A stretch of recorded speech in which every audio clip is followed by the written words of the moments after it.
And welcome to Faith and Politics, a show dedicated to discussing issues surrounding the intersection of church, state, and politics, and the examination of whether you're allowing your faith to shape your politics, or are your politics starting to shape your faith? In other words, what do you do when God and government come face to face? I'm your host, Orland Johnson. Let me introduce you to our four panelists for today.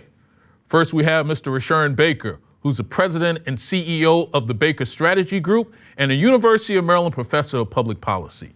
We have with us Dr. Nia Johnson, who's an assistant professor at Wake Forest Law School. We have Mr. Andre Wong, who's the general counsel of the North Pacific Union Conference of the Seventh-day Adventist Church. And we have Dr. Wilmer Leon, who's a nationally syndicated columnist and a regular contributor to national and international television news programs and newspapers. Good to have you guys here with us and looking forward to our conversation today. You know, there are many people in the area of religion in the United States that think if it's not happening in my backyard, it must not be happening in other people's backyard. However, in India, you have leaders there that are being told to stop persecuting Christians. We have many that are in the community that want the president and the prime minister of India to play a more visible role in trying to foster more of a peaceful reconciliation in Manipur. You have a lot of religious leaders, more than 400 of them. You have social activists, you have scholars, you have lawyers. They are urging that India do something different, and they are asking the prime minister to really step in. One of the big things that seems to be happening on a regular basis is that Christians are being persecuted at levels that are unbelievable. There have been 14 and 15 incidents against Christians just recently, and as a result thereof, there's a big question as to whether or not the country is going to do something about it. You know, Leon, you've had a chance to kind of get involved in a lot of activities, Dr. Leon, as it relates to international and religious issues. When you see things like this going on in India, what are your thoughts, and where are we from what I would call international religious community should step in and do something about this? Well, I think what we're seeing take place in India right now is part of a much broader growth of right-wing religious and ethno-nationalism. And there's an entity called the RSS, the National Volunteer Association in India. It's a coalition of very conservative Indian elements, of which the Prime Minister Narendra Modi is a part of. And they have a real interest in making India an overtly Hindu nationalist state. And so that's really, I think, what is at the crux of all of this, because we're seeing this type of nationalism, we're playing itself out in Croatia, in the Czech Republic, in Finland. We're even seeing it's manifesting itself with Donald Trump, and we can also see it manifesting itself with the genocide that's taking place in Gaza. So this is not happening in a vacuum.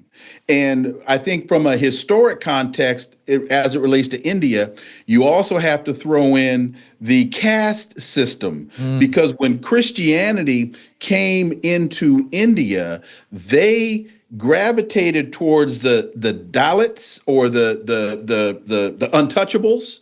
And the Dalits were drawn to the dignity elements of Christianity. So there is, I think, a big caste element here. And then we're also just seeing a general rise in right-wing ethno and religious nationalism in a number of countries. And this is brutal, this is ugly, and this is unacceptable.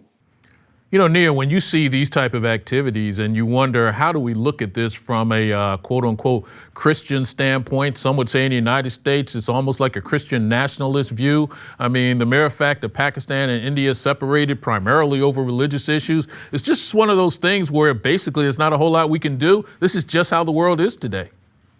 Yeah, I was just about to say that I think, the previous points were so important. And I think it's a really interesting demonstration on how anybody can become a minority very quickly. I think part of the reason that Christians feel so emboldened in the United States specifically is because they are the majority, right? And they believe that, they have the authority essentially to tell people what to do and to control people's lives. The difference is that they put a moral spin on it.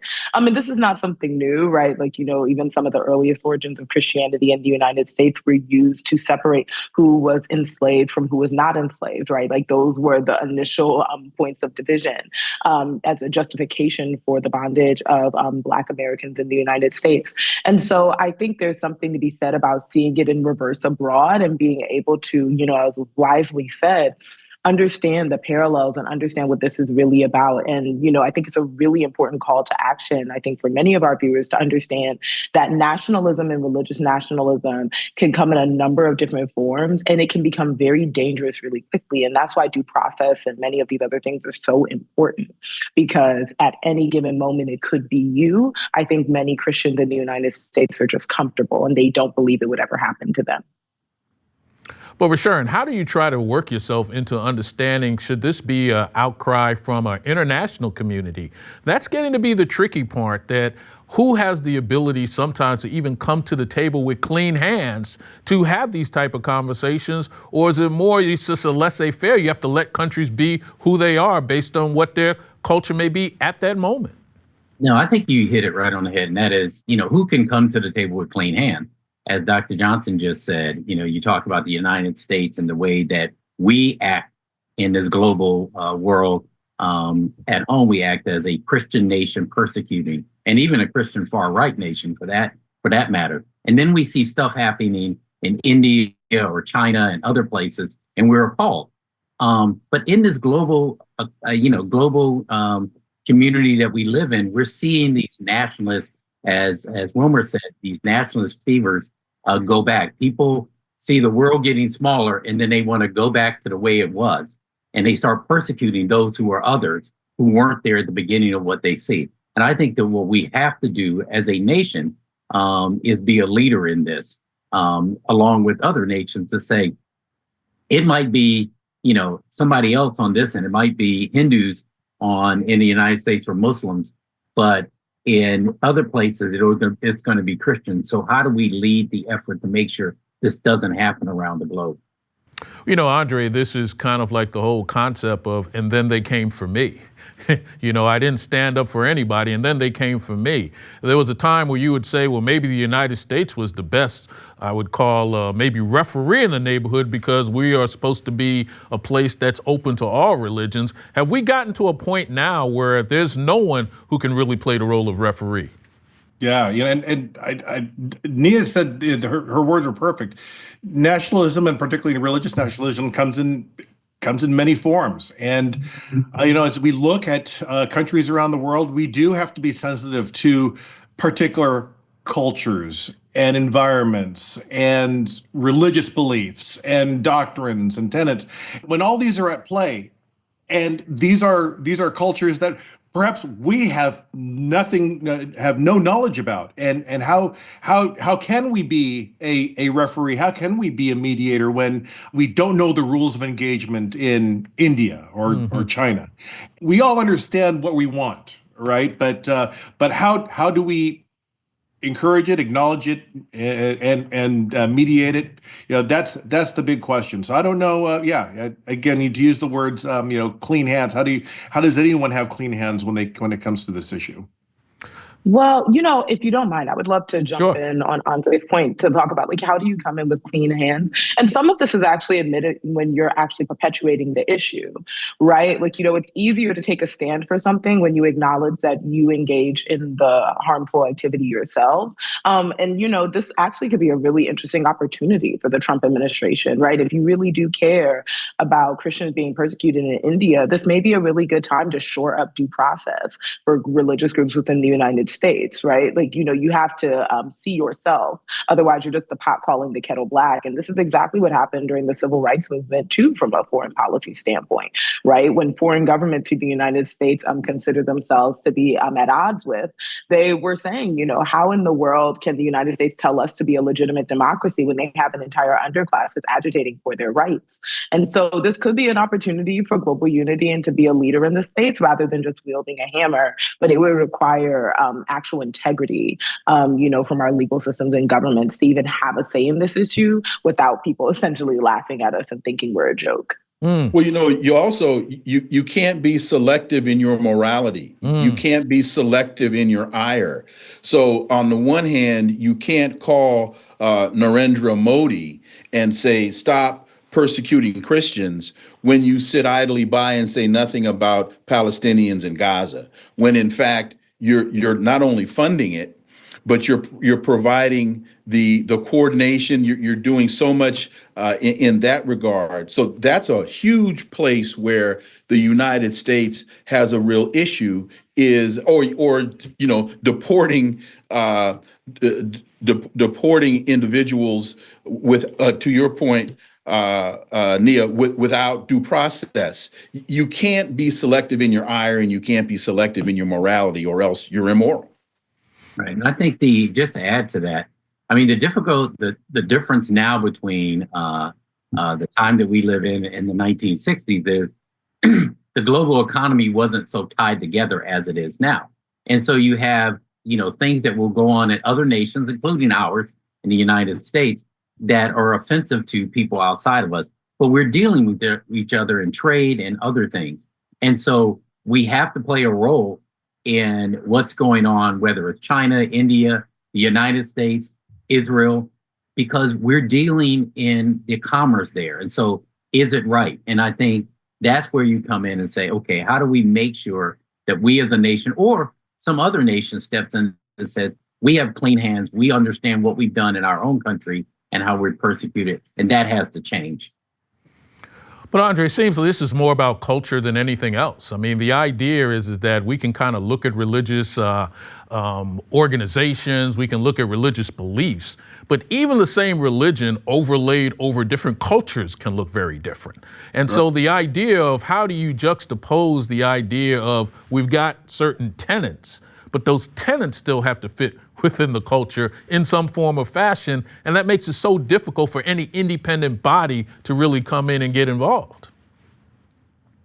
Right. Regardless of what denomination or faith culture it is, there's going to be diversity and variety within that set. So, again, it kind of goes to really stepping back and as not only just, people of different religious faiths, but people of different cultures and backgrounds just, really need to step back and reflect, because, the word of the year for 2024 from Merriam-Webster is polarization. And, regardless of whether it's politics or culture or religion, we see polarization within all these groups. And so, hey, I think we just need to take the temperature down and do some reflection in whatever group we're in. Well, I'd let that be the last word, because in reality, I think the word for 2025, 26, and probably beyond is probably going to be polarization, because we're finding ourselves in a society where no one wants to be on the same page. And the more that we are engaged in what I would call the social aspect of living in life, it seems as though what I believe is always going to be more important than what you believe. There's an interesting case entitled Southern Methodist University versus South Central Jurisdiction of the United Methodist Church. This is an interesting case because the United Methodist Church actually founded Southern Methodist University, or what we call SMU, all the way back in 1911. And with most religious organizations and religious institutions that have an academic component, one of the things they like to do is to move their religious beliefs from generation to generation. But SMU's governing documents basically say that the Methodist Church is supposed to oversee this particular institution. But as we've seen that over the years, SMU's governance has started to slide a little bit into a completely different direction.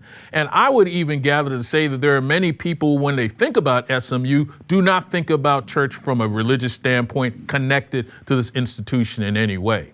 What we see now is we have a case in which SMU is really pushing back from its parent institution, letting it know that it would like to be a little bit more independent. And now we find ourselves in a court case fighting this matter. You know, Nia, you're working there at a university, and sometimes people forget that many of these universities were actually created by religious organizations. But after a while, the religious organizational part of it gets so separate that I think more people would think about SMU for its football program than for its religious beliefs. And as a result thereof, now we see that we're in court kind of asking a religious institution to separate itself from the school that it formed, or vice versa. I mean, what are your thoughts on that? Well, first of all, I want to say that I'm not speaking on the behalf of my university or any of the universities that I have worked at in the past. But what I will say is that something that's very interesting about this intersection of, a university having a religious home and the university trying to function as a university is that this is something that I think religious organizations always struggle with, that they want the benefits of being a secular organization while also controlling the behavior of everybody within their sphere. I think a lot of people colloquially like to call that evangelism. But that's not necessarily what that means, and certainly not from a legal standpoint as well, especially when the university starts collecting assets and does other things. And I think this is something that more religious universities need to start taking seriously and thinking about, right? Like, you can't want the GPA prowess of the LGBTQ community, right? Like, you can't want to have the performance of Black women at your institutions while also creating religiously hostile environments for them to be in. It doesn't work that way. And so once you start asking for U.S. News and World Report to have a say in your university structure, you want to start improving the quality of your students, especially given that religion has not necessarily welcomed freedom of thought and innovation. You can't have it both ways. And so I think this friction is quite natural. And I think it's also worth looking to other universities that have managed to do that separation a lot more cleanly. For example, there are a number of HBCUs that have kind of moved away from their religious origins, that has been handled, in a relatively seamless manner. We could think of even like other major universities like Boston University, which is technically a Methodist university. So there are ways to do these things. I think at the heart of this, a lot of what we're seeing in the case, and even the discourse around the case, is a culture war. And if we're going to be in a culture war, then I think religious universities need to think a little bit more about who they're inviting into the culture. Because if it's only somebody to benefit them and benefit their standing and benefit their resources, but then you don't necessarily accept them in the religious community, it seems quite disingenuous. So, Wilma, how do we handle a fight like this where it sounds like the child is ready to leave home and the parent is saying, but I'm the one who brought you into this world and still pay all the bills? I mean, how do you get to play this game and still find yourself to be academically serious at the same time? Well, that's a very good way to frame the issue, because one of the things that I think most religions tie themselves to is tolerance. And what we're hearing here with SMU is intolerance. And we're talking about ideas. As I did some reading on this, the issue seems to be the position that the Methodist Church is taking on issues around homosexuality and same-sex marriage. And the other entity wants to broaden that perspective. So we're coming down to, in an educational institution, a battle over ideas, which is what institutions of higher education are supposed to be about furthering: the tolerance and the discussion of ideas. What is wrong with having an informed, intelligent discussion about the topic? Because by shutting it out of the curriculum at SMU, it's not going to make it go away. So this just seems to be some of the elements of hypocrisy that we find in a lot of religious institutions, as it relates to, on the one hand, they want to preach tolerance and they want to talk about forgiveness. And then you can find in sensitive areas, they can be some of the most intolerant institutions you'd want to find. But Andre, how do you deal with the fact that a religious organization still should have the power to kind of govern its institutions in some form or fashion?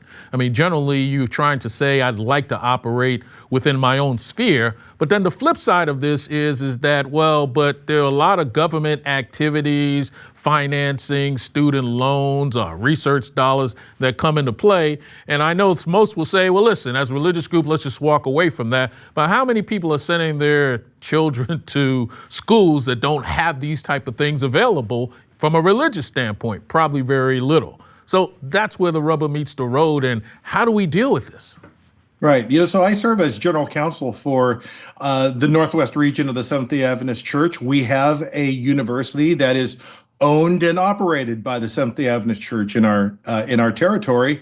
And as a university that's part of the denomination, there are things that are expected in the operation of that institution. I am also the Director of Religious Liberty and Public Affairs in my territory, and as I look at this, I don't see this as a religious liberty or a religious issue. I see this more as a corporate issue. This, and I'm kind of surprised that this has become that, because it seems that organizations dissolving, separating, disassociating themselves with a mother institution is a pretty well-beaten path, and so there are ways that organizations can do this through governance, through for reorganization, and so the whole issue of same-sex marriage and maybe some other ecclesiastical issues is a non-starter for me, because it could be any issue. It could be issues about finance. It could be issues about academic administration, or student parking. I mean, I don't really, to me, I don't care. But how the institution separates itself from its mother organization is something that could be done without invoking any of these other issues. And frankly, again, I think that it's a corporate issue, and the statutes of Texas corporate law should govern.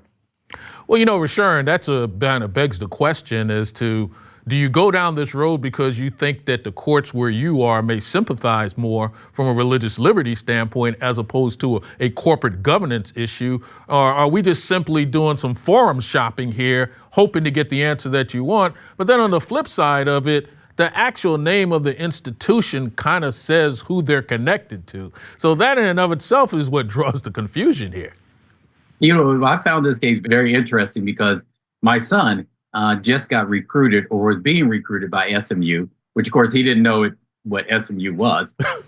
As they're expanding their art department and trying to branch out, they've got the Bush Library there. They're doing all this thing to rebuild what most people think is a football school. So what you have in the conflict of now is that a program for so long which has disassociated itself from religion and was part of this whole football culture and sports culture, and it went down. They lost their football team. Now they're rebuilding it up, and they're trying to do the same thing, but not just across sports, but entertainment. And to do that, you're reaching out to a broader network and diverse group of people, like artists like my son, who are going to come down there, who have a totally different perspective. He wasn't even thinking religion when he interviewed. He was thinking what they were offering and the courses he would have to teach. But I think that's the conflict. Now somebody on the board has said, listen, we're going too far to the secular world and we need to come back. And I think that's where the clash is. And I think Andre's right. This is one where, you go to corporate law and say, hey, we need to part. But Wilmer, how do you part when you're looking at a situation where the actual name of the institution denotes that you are quote unquote religious?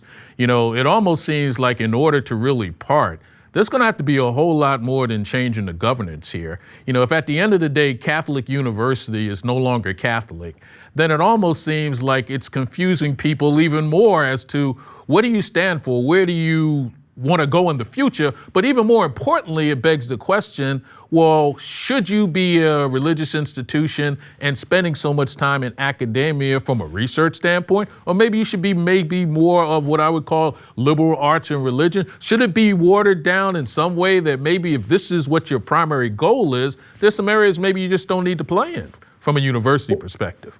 Well, you're absolutely right, but I also think part of the answer to your question goes back to one of the points I was making a little earlier, and that is, as a religious institution, what do you stand for? As a religious institution, what are you about? And what is wrong with the tolerance of ideas? Nobody, I don't think, is asking SMU to perform marriages I mean, what is wrong with ideas? That's what institutions of higher education are supposed to be promoting, is the discussion of ideas. It's the public square. So how do you have an academic public square, but now you want to exclude elements of the public? Well, and just to like jump in really quickly, because I think there's some interesting ties between your point and also Andre's point, is that, there are laws in place to allow for these types of things to be executed seamlessly. Yes, like some people may get fired in the process, things like there are entire departments that specialize in mergers and acquisitions and dividing up corporations. But the difference is that this is not just about dividing up a corporation, right? Like some of this is about a culture war, and people use the tools at their disposal and to execute the culture war that they desire. But I think this is also a question of whether religious institutions are going to be genuine in this process, right? Like, this is something that I discuss with like friends and colleagues all the time. Like you can't recruit folks who can't be in your space. Right? Like it's disingenuous to the people. And, if this was something that was, being taken from a truly genuine standpoint, this could have been sorted out in corporate law. But one thing that Christians specifically specialize in is fear. And they are, nervous about the changes around them. And this is part of the culture that has been created. And now it's starting to leak into the court. Well, no, when you look at these type of things, and in particular, Andre, I'm going to give you the last word on this. How do you try to say moving forward? Is this the type of thing where you could say we can find a way to reasonably coexist? Or is it really the type of thing where it's just going to be a culture war and this is just how it's going to always end? Yeah, so as Professor Johnson pointed out, there are mechanisms and ways to do this seamlessly, but bottom line is this is a family dispute. Right, it's a culture war. It's a dispute amongst the Methodist institution, and just like divorce, there's ways to do it cleanly, but it can be a very dirty process as well. Well, let's face it. Family disputes are the best TV, and so there's no way that's ever going to go anywhere. Hey, Nia, tell me something I don't know. So did you know, as of the start of 2025, that 6 in 10 Americans believe that the Trump administration is creating reckless cuts to the federal government? Dr. Leon, tell me something I don't know. Following up on Dr. Johnson's point, I think you're starting to see some internal unraveling of the Republican consistency and allegiance to Donald Trump as they have to fight and figure out how to get this budget passed. Andre, tell me something I don't know.